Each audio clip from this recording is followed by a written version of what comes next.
अस्सलाम वालेकुम गाइस, कैसे हैं आप सब। उम्मीद है खैरियत से होंगे। आज मैं आप लोगों को पढ़ाने जा रही हूँ टॉपिक एम्पिरिसिज्म वीएस रैशनलिज्म।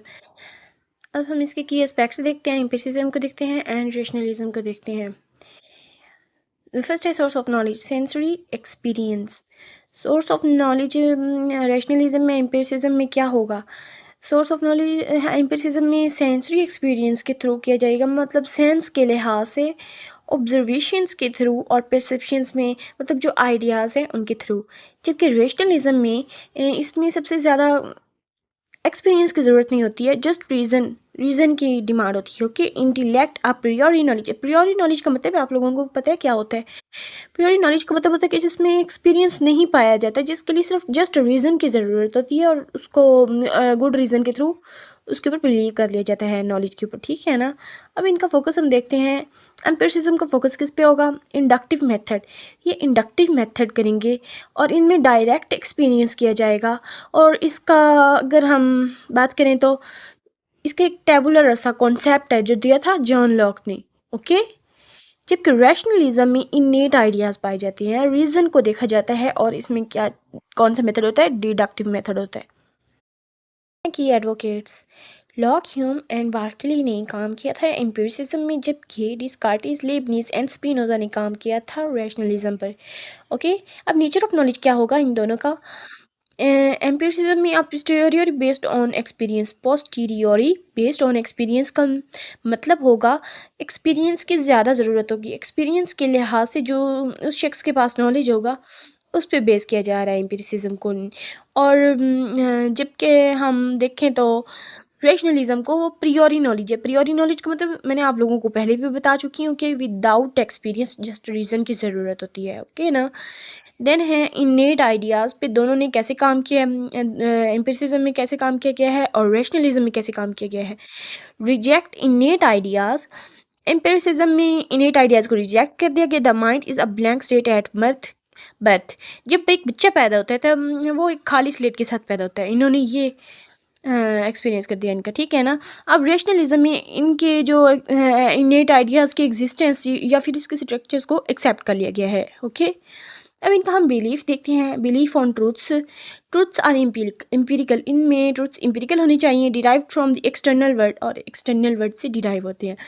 जबकि रैशनलिज्म में ट्रूथ्स आर इंटेलेक्चुअल होते हैं and can be deduced from reason alone, और ट्रूथ्स वगैरह मान लिए जाते हैं जस्ट रीजंस के थ्रू। ओके। अब हम इनका मेथड देखते हैं कौन सा है। एम्पिरिसिज्म में साइंटिफिक मेथड यूज़ किया जाता है, एक्सपेरिमेंटेशंस वगैरह यूज़ किए जाते हैं एंड ऑब्जर्वेशंस यूज़ किए जाते हैं। जबकि डिडक्टिव रीजनिंग में मैथमेटिक्स की ज़रूरत होती है और लॉजिक की ज़रूरत होती है। Okay guys. अगर हम इनकी एग्जाम्पल की बात करें तो एम्पिरिसिज्म में नॉलेज गेन फ्रॉम एक्सपेरिमेंट्स, मतलब सारा नॉलेज जो है गेन किया जाता है एक्सपेरिमेंट्स के थ्रू, ऑब्जर्वेशंस के थ्रू। फॉर एग्जांपल अगर हम इसकी ले तो हम खुद से ही सोचते हैं the sun rise in the east, कि जो सन होता है राइज होता है ईस्ट की जानिब से। ओके। अब हम एग्जांपल देखते हैं रैशनलिज्म की। मैथमेटिकल ट्रूथ्स होते हैं इसमें। फॉर एग्जांपल 2+2=4, मतलब ये होता है, जस्ट ये एविडेंस है और यही रीज़न है इसके नॉलेज के कन्फर्म होने की। ठीक है ना। अब हम इसकी देखते हैं एपिस्टेमिक सर्टेनिटी, किसमें क्या काम हो जाती है। एम्पिरिसिज्म में देखते हैं नॉलेज इज़ प्रोविजनल होता है, मतलब डिफरेंट कॉन्टेक्स्ट लिए जाते हैं, डिफरेंट एविडेंस इकट्ठे किए जाते हैं एक्सपेरिमेंटेशन के लिए बेस्ड ऑन ऑब्जर्वेशन, जो कि बेस्ड करते हैं ऑब्जर्वेशन पर एंड एक्सपीरियंस पे, सब्जेक्ट टू चेंज, और जो कि चेंज भी हो जाते हैं, फ्यूचर में जाके चेंज हो सकते हैं। ठीक है ना। जबकि हम रैशनलिज्म में देखें बिलीव सर्टेन नॉलेज, सर्टेन एक ही नॉलेज पे बिलीव किया जाता है, can be non with certainty through reason alone, जो कि रीजंस के साथ काबिल कबूल किया जाता है। ठीक है ना। मतलब इसके लिए एक रीज़न के लिए ना एक जस्ट रीज़न की ज़रूरत होती है और कोई भी हम एक्सपीरियंस ले सकते हैं। ठीक है ना। डायरेक्ट एक्सपीरियंस की ज़रूरत नहीं होती इसमें। ठीक है ना। देन है इनकी की डिफरेंसेस। एम्पिरिसिज्म में क्या बातें करते हैं, जो है ना, empiricist assert that knowledge arises from sensory experience, जो कि नॉलेज है अराइज किया जाता है सेंसरी एक्सपीरियंसेस के थ्रू। जैसे कि पहले भी मैं आपको सनराइज़ की एग्जांपल दे चुकी हूँ, अब मैं एग्जांपल देने वाली हूँ आपको। For example you would don't know that fire is hot until you touch it. आप नहीं जानते हैं कि जो फायर है वो इतनी हॉट है, लेकिन फिर भी आप उसको टच कर लेते हैं। ये एम्पिरिसिज्म का आइडिया होगा। रैशनलिज्म में देखते हैं, rationalists argue that certain knowledge is inherent in human beings. ठीक है ना, मतलब जो सर्टेन नॉलेज है ह्यूमन बीइंग्स का, and we can grasp through truths and we can grasp truths purely through reasoning. और हम ट्रुथ्स को जानते हैं जस्ट रीजनिंग्स के थ्रू। ओके, फॉर एग्जांपल अगर हम इसकी एग्जांपल ले तो मैथमेटिकल ट्रुथ्स के थ्रू लाइक 2+2=4, ये इसकी स्टेटमेंट 4 बनती है, तो ये जस्ट यही इसका एविडेंस होगा, तो यही इसका एक्सपेरिमेंट होगा। Are not learn through experience, मतलब इसके लिए एक एक्सपीरियंस की ज़रूरत नहीं होती है, but are understood through reason. ये एक रीजन्स के थ्रू मान लिया जाता है, इसको समझ लिया जाता है। ठीक है ना। अब अगर हम इनकी प्रैक्टिस को देखें तो इन प्रैक्टिस में ये दोनों कैसे काम करते हैं। In modern philosophy and science these two approaches are not always seen as mutually exclusive. इसमें ये बताया जाता है कि ये जो टर्म है म्यूचुअली एक्सक्लूसिव, इसका मतलब ये होता है कि ये जो मॉडर्न फ़िलासफ़ी है ना, इनमें साइंस में या फिर ये ऑलवेज़, मतलब इसमें हमेशा ये नहीं देखा जाता है कि सेम जो चीज़ है ना, जैसे फॉर एग्ज़ाम्पल ले लो, वार ले लो और पीस, जंग भी हो और सुकून भी हो मुल्क में, ऐसी हालतों को मतलब सुकून भी हो और जंग भी हो, ऐसे तो कभी हो नहीं सकते, है ना। तो फिर ये इसी बात कर रही हैं कि टू और मोर इवेंट्स दैट कैन नॉट, मतलब दो ऐसे इवेंट्स जो हैपन नहीं हो सकती, स्टिम्युलेटिंग हैपन नहीं हो सकते, मतलब कि वार एंड पीस एक ही टाइम पे नहीं पाए जा सकते। ठीक है ना। Many other philosophers and scientists adopt a scientific method that combine both approaches, मतलब बहुत सारे philosophers हैं और scientists हैं जिन्होंने scientific methods को अडॉप्ट किया है कंबाइन करने के लिए इन दोनों अप्रोचेस को। ठीक है ना। लेकिन जो ऑब्जर्वेशन है वो गाइड करता है एक्सपेरिमेंटेशन को, मतलब इसके लिए एक्सपेरिमेंट की ज़रूरत होती है। While logical reasoning and mathematics, जबकि रैशनलिज्म में मैथमेटिक्स और रीजनिंग की ज़रूरत होती है। Help explains and predict phenomena, और यही प्रिडिक्ट जो होते हैं ना, फिनोमिना को प्रिडिक्ट करते हैं। ठीक है ना, यही एक्सप्लेनेशन इनकी। अब हम इनके क्रिटिसिज्म देखें तो क्रिटिसिज्म फर्स्ट है रैशनलिज्म का। जॉन लॉक ने दिया है, it argued that there are not innate ideas, मतलब इनेट आइडियाज़ नहीं पाए जाते, जॉन लॉक ने कहा है रैशनलिज्म में। ओके, इनका कहना है we are born as blank slates tabula rasa, मतलब जब एक बच्चा पैदा होता है तो वो जो एक ब्लैंक स्लेट होती है हम उसे टैबुलर रासा कहते हैं। And all knowledge come from experience.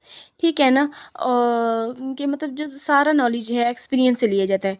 जबकि डेविड ह्यूम ने इस पे क्रिटिक्स दिया है कि he argued that reason alone can not explain things like cause and effect. जो एक रीज़न है वो अकेली ये बात नहीं कह सकती कि मतलब काज और इफ़ेक्ट्स को नहीं जान सकती। We learn these through experience, हमें एक्सपीरियंस के थ्रू करना चाहिए लेकिन लॉजिक के थ्रू नहीं करना चाहिए। जबकि इमैनुअल कांट की बात करें तो rationalism ignores how our minds actively organise, मतलब कि हमारा जो माइंड है ऑर्गेनाइज करता है what we see and experience, हम क्या देखते हैं और जब हम कोई चीज़ देखते हैं तो उसके लिहाज से हमें कोई एक्सपीरियंस होता है, उसकी बात करें। Both reason and experience are needed for knowledge, कि मतलब इनका कहना है कि किसी नॉलेज के लिए रीज़न और एक्सपीरियंस दोनों की ज़रूरत होती है। जबकि एम्पिरिकिस्ट इन जनरल, इनका कहना है जो एम्पिरिकिस्ट में काम कर चुके हैं critics like George Berkeley and other argued that rationalism ignores the fundamental role of sensory perception in constructing knowledge. Okay, इनका कहना है इन फिलोसफर्स ने जॉर्ज बार्किली ने और अदर रैशनलिस्ट्स, इन्होंने इग्नोर किया है फंडामेंटल रोल को जो कि सेंसरी परसेप्शन में होता है। इन्होंने कंस्ट्रक्ट किया है नॉलेज को। ओके, देन है एम्पिरिसिज्म क्रिटिक्स को देखते हैं। फर्स्ट ऑफ ऑल है रीनी डिस्कार्टिस ने बताया कि सेंसेस कैन डिसीव अस, मतलब जो सेंसेस हैं वो हमें धोखा दे देती हैं। ठीक है ना। मतलब अगर हमने कोई ट्रूथ जानना है तो उसके लिए हमें रीज़न की ज़रूरत होगी। ओके, कि हम डेविड ह्यूम की बात करें, पैराडॉक्सली भी हमें कहते हैं डेविड ह्यूम को। इस कॉन्सेप्ट के बारे में मतलब जो इन्होंने क्रिटिक्स दिया है, Hume criticized empiricism's reliance on induction, इनकी इंडक्शन पे फोकस किया है। Pointing out that it can not justify universal claims and causation, मतलब इनको जस्टिफाई नहीं किया जा सकता जो कि यूनिवर्सल क्लेम्स हैं उनके थ्रू और किसी काज के थ्रू। ओके। और इमैनुअल कांट का क्या क्रिटिक्स है, experience alone can not explain everything, जो एक्सपीरियंस है वो अकेला हर चीज़ को एक्सप्लेन नहीं कर सकता है। Our minds add structures to our experience, मतलब जो हमारा माइंड है हमारा परसेप्शन है उसका भी इसमें रोल है, like the concept of space time and cause, इन सब का, ठीक है ना। फोर्थ है rationalism in rationalist in general, जो जिन्होंने रेशनलिस्ट पे काम किया है, argued that empiricism can not count for abstract है, ठीक है ना। जो एम्पिरिसिज्म को नहीं काउंट किया जा सकता एब्स्ट्रैक्ट यूनिवर्सल के लिए, इसमें मैथमेटिक्स और लॉजिक जो एक्सपीरियंस है उनको नहीं किया जा सकता, ठीक है ना। देन है इनका की आइडिया, इन दोनों का क्या होगा, rationalism critics say it's too focused on ideas and not enough on real world evidence, इनमें रियल वर्ल्ड एविडेंस की ज़रूरत नहीं होती है, जस्ट फोकस किया जाता है, ज़्यादा से ज़्यादा आइडियाज़ पर फोकस किया जाता है।